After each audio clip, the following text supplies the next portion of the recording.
তো আজকে যখন আমি এখানে বসে আছি, আমি কর্নেল নায়াতের মেয়ে নাবিলা হিসেবে বসে নাই, আমি একটা সিটিজেন অফ বাংলাদেশ হিসেবে বলতে চাই যে যে কোনো সিটিজেনের এগেনস্টে যখন এরকম কিছু হয় যেটা বিডিআর 2009-এ হয়েছে, আমাদের সবার দাঁড়ানো উচিত।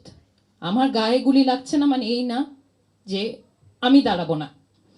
সো অন্যের পার্সপেক্টিভ থেকে দেখে প্রথম জিনিস, আমি এখানে হাইড অ্যান্ড সিকও করবো না, আমি পলিটিক্যালিও আই উইল বি ভেরি হায়াত মত একদমই আল্লাহর হাতে। দেখেছি 11 বছর 15 বছর দেখেছি যে হায়াত মত আসলে আমাদের হাতে না, আমরা ভাবি ভয় পাই কিন্তু আসলে আমাদের হাতে না। সো এটা একটা ইন্টারন্যাশনাল কনস্পিরেসি। যখন রিপোর্টস আসবে ইনশাল্লাহ আস্তে আস্তে, it's an international conspiracy. It had nothing to do with the ডাল ভাত অপারেশন, যেটা তখন তারা ওইভাবে করে পোর্ট্রে করার জন্যই একটার পরে একটা সিচুয়েশন ক্রিয়েট করেছে, সো দ্যাট জিনিসটা এই লেভেলে যায় যে একজনকে মার্ডার করা যায়। আমরা এটাও জানি যে জোয়ানরা, যাদের জোয়ান বলা হয়, তারা এখানে মার্ডার করেনি। Sorry Shakib, I am being very raw about it. So এই পুরাটা was an international conspiracy, international একটা গ্রুপ এসে মার্ডার করেছে। এবং আমি যে রিকোয়েস্টটা সাংবাদিকদের কাছে করি, আপনারা এইবার 2024-এর জুলাই অগাস্টে অনেস্টি দিয়ে রিপোর্ট করে সত্যি কথাটাকে বার করেছেন, আমরা অনেক গ্রেটফুল আপনাদের কাছে।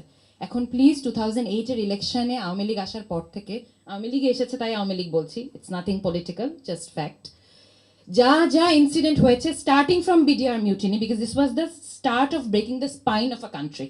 যখন massacre, exactly, tragedy and massacre, it should be started with that. এটা দিয়ে শুরু করা উচিত আপনাদের যে জাস্টিস খোদাই করতে চান, because this was the spine of the country.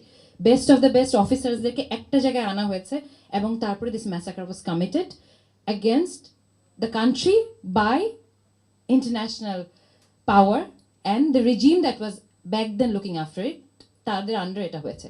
এটা একটা অবশ্যই একটা শোকাবহ পরিবেশ। তারপরও আমি সংবাদ মাধ্যম কর্মী আপনারা যারা আছেন, আপনাদেরকে আমি শুভেচ্ছা জানাতে চাই যে এতদিন হয়তো আমাদের সাথে আপনাদেরও বাক স্বাধীনতা ছিল না। হ্যাঁ, সঠিক সংবাদটাকে প্রচার করার স্বাধীনতা আপনাদেরও ছিল না, তাই আপনাদেরকেও আমি সাধুবাদ জানাই এবং আপনাদের কাছে আমি আহ্বান জানাই যে আপনারা এখন থেকে অবশ্যই যে কোনো সংবাদ যখন আপনারা প্রচার করবেন তার আগে আপনারা জানবেন, আপনারা বুঝবেন, সহমর্মিতার সাথে একটা সংবাদ আপনারা প্রচার করবেন। হ্যাঁ, এই কথাটা কেন উঠে আসলো, গত 15 বছরে আমরা আনফর্চুনেটলি সংবাদ মাধ্যমেই হোক, পত্রপত্রিকায়, টিভিতে বিভিন্ন সময় কিছু অপপ্রচার এবং মানে মিথ্যা সংবাদ প্রচারের কারণে আমাদের কিন্তু প্রত্যেকটা পরিবারের প্রত্যেকটা সদস্যের, আমার ভাই বোনরা যারা এখন ছোট, তারা হয়তো তখন সেই মেমোরিটা হয়তো তারা পাননি। আমরা যারা মাঝামাঝি সময় ছিলাম আমরা কিন্তু পেয়েছি। আমাদের মা বাবাদেরকে, মানে আমাদের মাদেরকে, আমাদের আন্টিদেরকে কিন্তু আমরা প্রচুর জায়গায়